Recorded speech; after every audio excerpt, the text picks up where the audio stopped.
नमस्कार रथयात्रार हार्दिक अभिनंदन।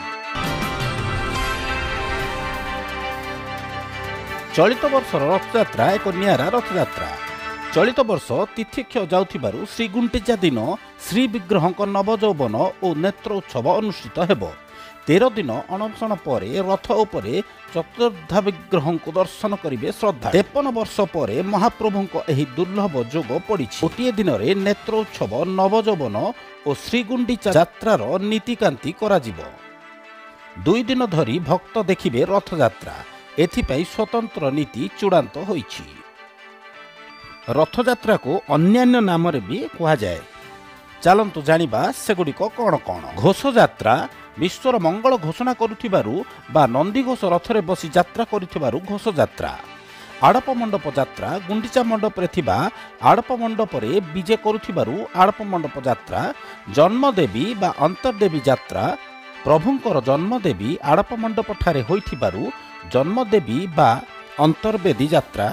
दशावतार यात्रा गुंडीचा घरे 10 अवतार रे बेश होइथिबारु 10 अवतार यात्रा। पतित पावन यात्रा पतित पावन को उद्धार करने को यही यात्रा होइथिबारु पतित पावन यात्रा। नवदिनात्मक यात्रा यही यात्रा जी आसीबा ओ रहणी को मिसेई 9 दिन होइथिबारु नवदिनात्मक यात्रा।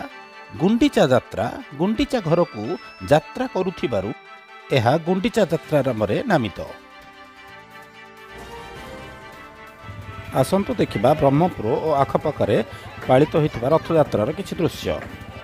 ब्रह्मपुर सुदूर सुकुंदा ग्राम अवस्थित अघोरी मठ रे श्री जगन्नाथ मंदिर उन्नयन कमिटी पक्षरु रथयात्रा पालित हो जाइछि।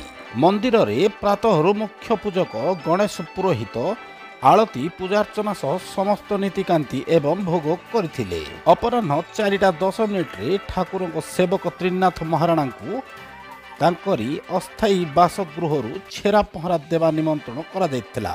से भक्तंक गहणरे रथ निकट रे पहुंची रथ छेरा पहरा देथिले। तापरे ग्रामवासी रथ को टाणी गुंडीचा मंदिर को नेइथिले।